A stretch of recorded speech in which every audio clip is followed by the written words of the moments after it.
February 2011, The New Yorker publishes staff writer Lawrence Wright's 25,000-word piece on the Church of Scientology. It's a story Wright had been working on for almost a year, interviewing, researching, dotting every I, crossing every T, getting every last fact just right. Or so he might like us to think. Because in fact, much of Wright's investigative reporting actually comes from a handful of seamy and disreputable websites on the lunatic fringe. Oh, and he did talk to a half dozen or so excommunicated Scientology apostates, many of whom also happen to be admitted perjurers and criminals. Yes, these were his sources. And Lawrence Wright not only listened to their lies, but ran with them.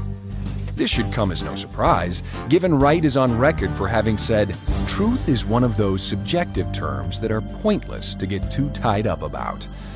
It's also no surprise that Wright would turn down church offers of open access to any church facility for a story about Scientology, while instead taking a trip to the rural Texas headquarters of a six-man cult led by a psychotic who dubs himself Kingpin.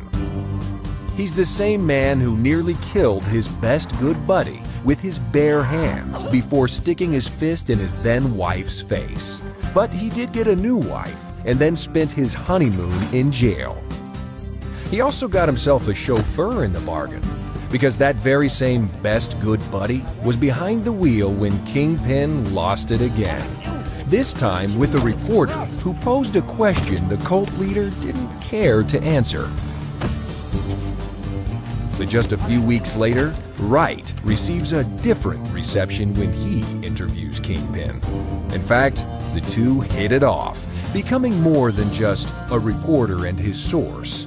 They're also now buddies. They're hanging together. They're shooting the breeze.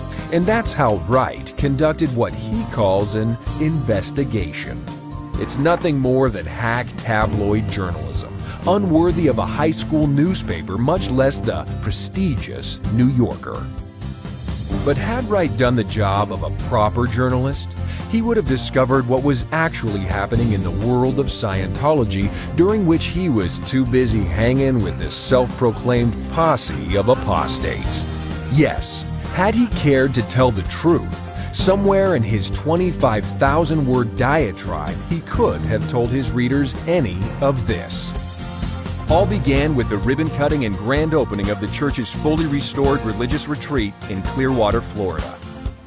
It's the church's spiritual headquarters, drawing parishioners from 120 nations, and also serving the local community for hundreds of civic events. While even more than that, completion of the project signaled the start of the last phase of expansion and commencement of final construction of the church's new Mecca.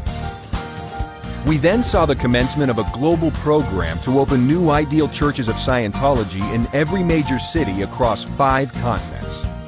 The most extensive expansion project of any church on earth.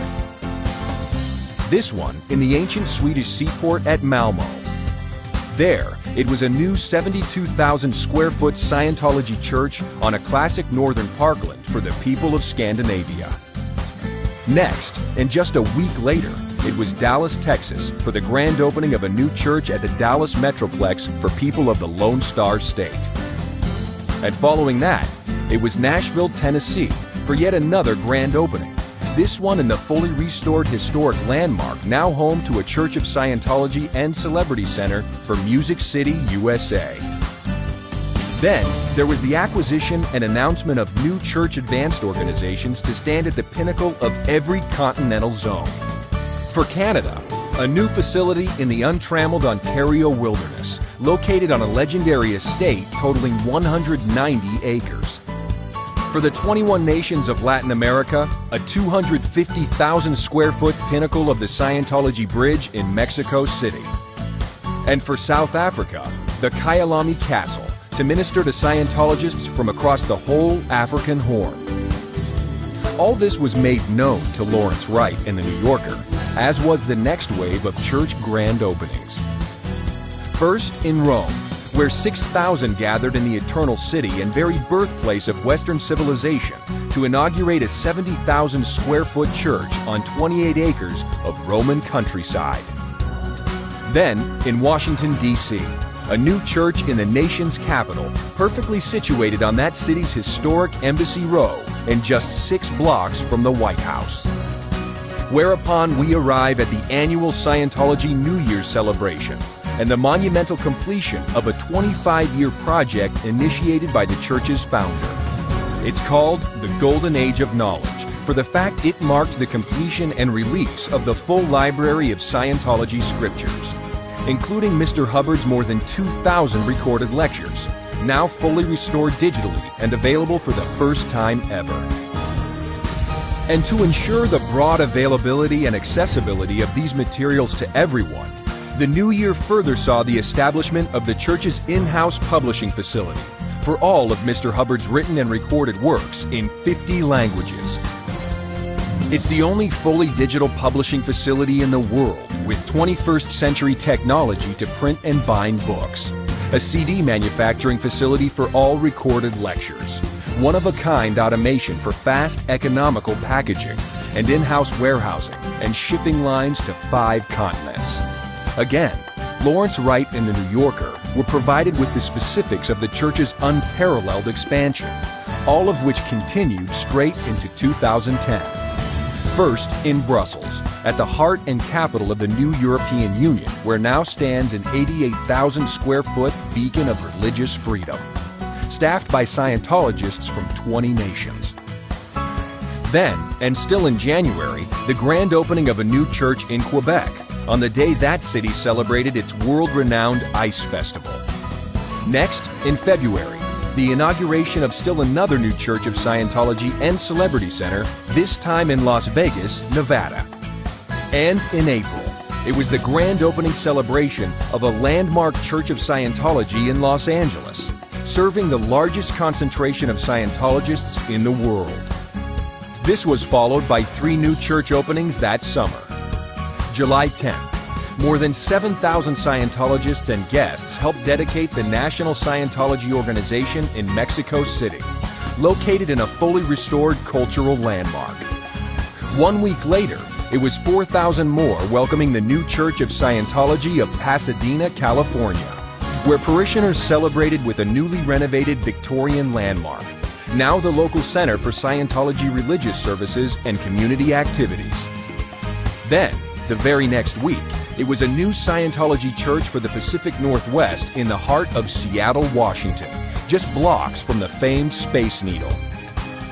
But what truly sums up 2010 was the year-end announcement of the completion of the 185,000 square foot International Dissemination and Distribution Center established in Los Angeles to meet the unprecedented demand for Scientology services and humanitarian programs.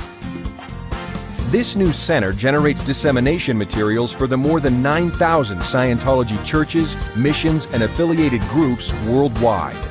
It houses manufacturing, distribution, and administration all under one roof and is manned entirely by church staff members.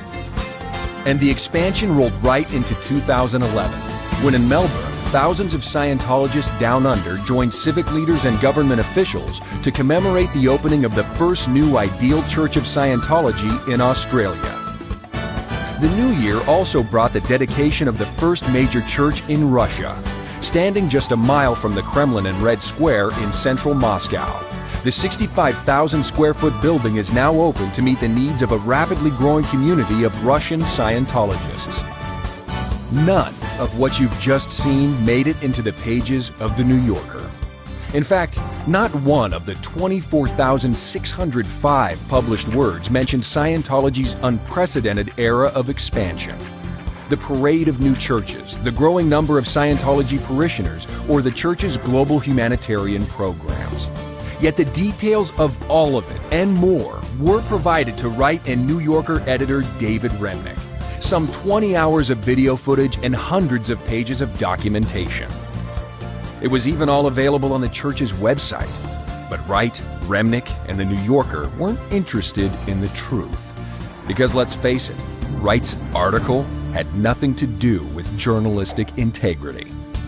For long before it hit newsstands, he'd already signed a deal to turn the whole sordid affair into a book. So he used sensationalism to try to garner a bit of buzz, all of which went nowhere. As for the New Yorker, this was merely an exercise in tabloid rumor mongering, all done in an attempt to boost circulation. That's why, when the real story was right in front of them, Lawrence Wright and the New Yorker didn't just publish a deceitful, shoddily researched load of anti-religious balderdash. They purposefully turned a blind eye to the truth.